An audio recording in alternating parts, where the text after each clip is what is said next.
I was watching a video by Gabriel Sincane. I think that's how you say his last name. He's I believe, a Romanian weightlifter that went to the Olympics, did really well, very well respected in the community. Obviously, if you go to the Olympics, you know a little bit about what you're doing. But I was watching a video where he was breaking down, I think he did several of these videos where he's breaking down people's lifts, clean and jerk and snatch. And it was breaking everything down, and he was doing it in such a way where he was like, this person can deadlift so much, this person can clean this much. Why isn't he cleaning and jerking more? Because his pressing is really weak. He was like breaking all these movements down in segments and giving people an idea what the maximum potential for this lift was.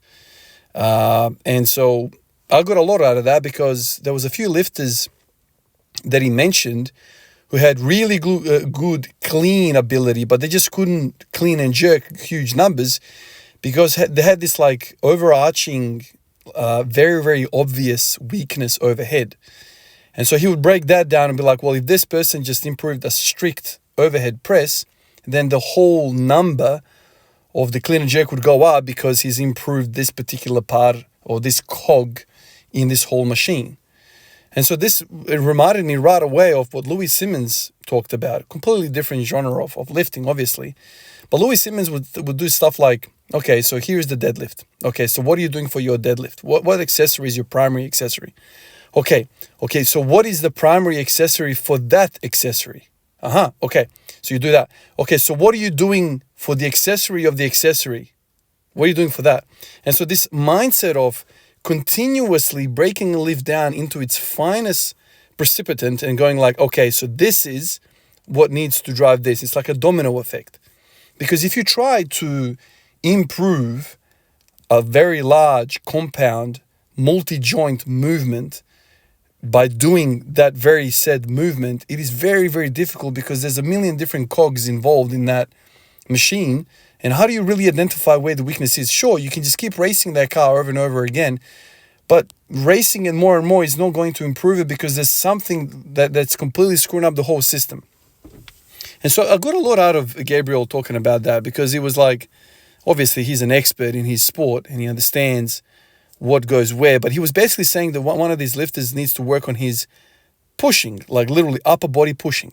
His triceps are weak. He was saying his shoulders are weak, and not weak in the sense of absolute weakness, but like relative, and like the common denominator being this particular part of his lift. And so his ability to get the bar off the floor to his shoulders, fantastic, but that like last overhead strength, he didn't have it.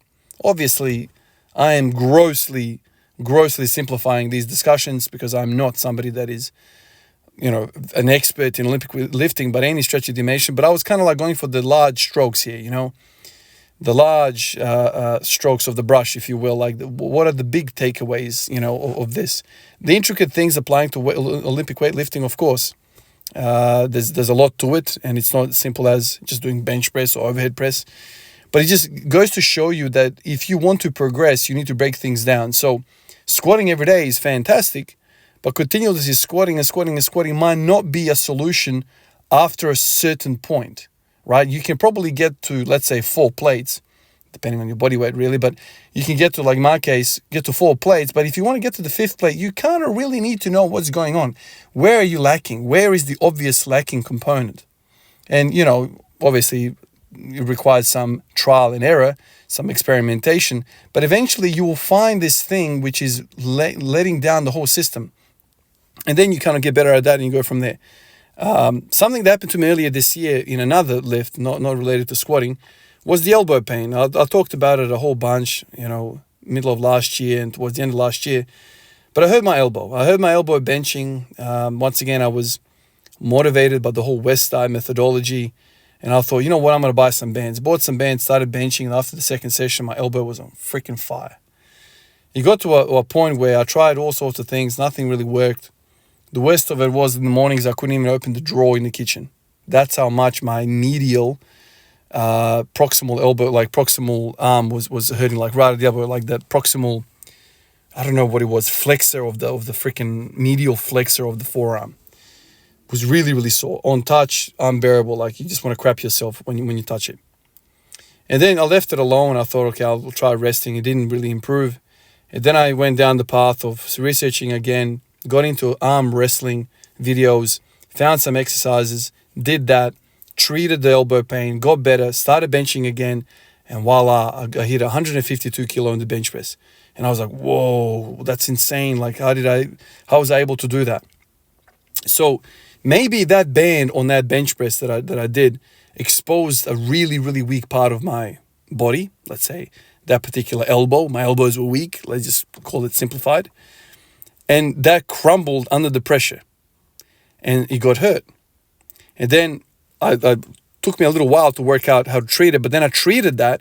And all of a sudden I took a step. I went from 140 kilo bench press to 152 in the space of like 6 weeks. Very, very rapid gains. Or 2 months or something like that. And it was like, wow, okay, so that little thing was holding me back for so long. You know, I would spend time benching before. I was just benching. Couldn't really break through. Decided to try bands. Freaking almost snapped my damn elbow. Really, really hurt my elbow. And then regressed hardcore. Treated the elbow. And then I took a huge step. So if you have the ability to identify what's going on, you get somewhere. But the key is you need to be egoless and you need to be willing to experiment. Right now, I'm benching a lot, like twice a week, occasionally 3 times a week, depending on how the shifts fall. But I benched today again. And I am gobsmacked when I think about myself this time last year, what a transformation it is from this time last year. I did so much benching in the last 2 or 3 weeks, man. And my elbow, there's not even like a shadow of pain. There's nothing. I feel amazing. This time around, I'm not even doing the elbow rehab, that arm wrestler training stuff. I'm not even doing that. All I've done this time around is I just put my hands super, super wide. I'm doing a variation of wide benching. And my elbows are freaking happy. I don't know why. I'm super weak at it, by the way. I did 5x5 with 100 kilos today on the bench. Super wide. Like, I have no pecs, it seems. Or that position on the really wide grip just exposes something in me really bad. But the really notable thing for me is that I was getting forearm pumps from hell because my arms were really, really wide. It's almost like I need to clench my fist really hard in order for my hands not to slip on the bar, because I'm holding the bar so freaking so far away. If I just simply open my hand and do this, my hand would slip. So I need to hold the barbell hard in my hand like it's going to slip out of my hand. Sideways. So I'm doing that. I'm getting a huge pump. And I'm looking at my forearms and I'm like, my God, I'm getting a forearm pump out of this wide bench press. Well, 6 months ago, I had to do a specific forearm exercise to get a pump in order for my bench press to feel good. Now I've got a variation of a bench press that does both the benching part of it, but also it does itself. It's like a inbuilt rehab component to it. So here I am doing an exercise, benching, which is curing the problem that I had simply by doing benching variation. I wish I knew that this time last year, man. I would have saved myself 8-9 months of crap. I would have saved myself if I just went, you know what? I need to do that. But how do you know? You just simply don't know. One of the things that Louis Simmons always used to talk about was, new guy comes in. Who is this new guy? I don't even know who this guy is. Have you ever seen him lift? I haven't seen him lift. He's got some numbers. Cool, no worries. How do you build a program from that guy? Oh, you can get a cookie cutter program. Yeah, just jump in line and that's it. No. What are we going to get this guy to do is we're going to get him to do 100 freaking lifts. I'm exaggerating here, but we're going to get him to do a whole stack of movements, and we're going to pay attention and jot down his numbers. And when we find something which is relatively weak compared to his other stuff, attack that. There is a story to be told when you find a weakness. In the NBA, when you watch the finals, the playoffs really, and especially the finals, it's all about matchups. What does that mean? We are looking for weaknesses in their defense. The Golden State Warriors have been dominant for the last 10 years, right? Where do we attack the Golden State Warriors? Oh, there's many different ways, but it's always been get a pick and roll action where Steph Curry starts to defend somebody on the perimeter. He is the weakest part of their defense. Attack them there. Attack them there. So they use it in sports like that all the time. You don't just do the same damn old play every time. No. You find the weakness in that armor and you attack it there. Same thing with the bench press. Same thing with the deadlift and the squat.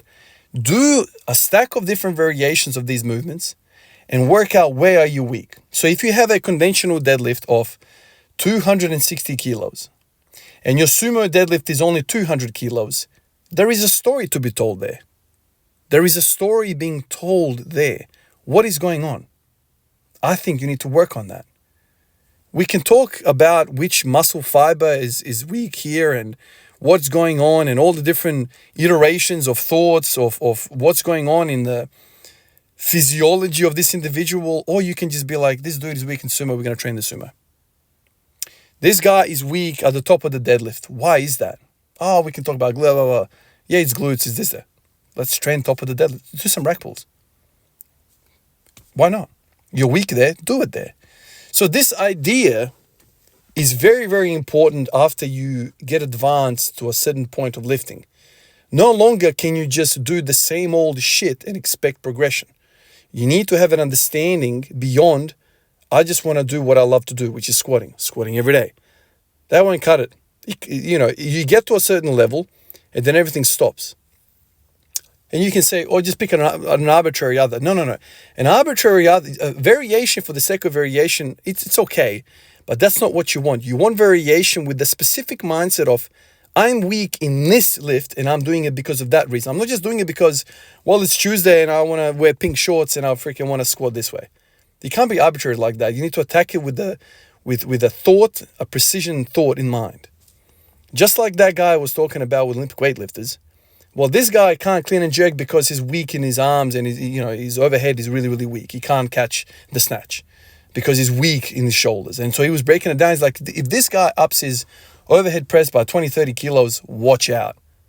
So what should this guy, what should he be doing? Yeah, sure, okay, overhead press. But what supports the overhead press? Shoulder work? Cool, no worries. Let's do some shoulder work. Lateral raises. Okay, what supports the lateral raises? Think about that. Should we do some rows? Well, that's really good for the shoulder girdles. Okay, so here we are. We're planning an attack to improve the overhead press. That's the main accessory, but we can break that sucker down into even more things. Would bicep curls help the overhead press? Debatable, maybe not. Okay. Would pin presses help the overhead press? Probably. Where do you fail the overhead press? Oh crap, we're getting even deeper now. Well, I fail it right at my nose. I can't push it about my nose. Okay, let's do pin presses from there.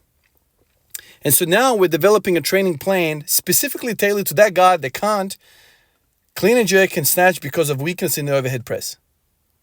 And that's that next level of thinking that is not, I guess, prevalent in the intermediate lifter. It's taken me a long while. Like I experiment all the time looking for it, but I'm that guy that just loves to squat every day in the high bar ETG with flat shoes. Try all these shoes. I'm kind of weak in that. But that doesn't mean that you shouldn't do it. If you're weak, why are you weak? Oh, I've got weak quads. Well, okay, let's train the quads. We're going to do belt squats. What's going to improve the belt squat? Leg extensions. Okay. What's going to improve the leg extensions? I don't know. Can you break it out even further than that? So it's like a secondary, tertiary, whatever that's after tertiary. I don't even know what the word is after tertiary. Something quad. Is it quad? There you go. I don't even know what the freaking word is. 4 level down from the main accessory. Keep breaking it down and keep building up. That's the thought that I had with this freaking wide bench press. I'm like, damn. So the wide bench press fixed the elbow, potentially. So the wide would support my narrow. Where else have I heard that? Matt Twenning and Louis Simmons. They always said it. You bench wide, you're going to be strong narrow. You squat wide, you're going to be strong in narrow. Such a simple thing, but why don't we listen? Interesting thought, isn't it? Appreciate you guys like always, and I'll catch you in the next one. Peace out.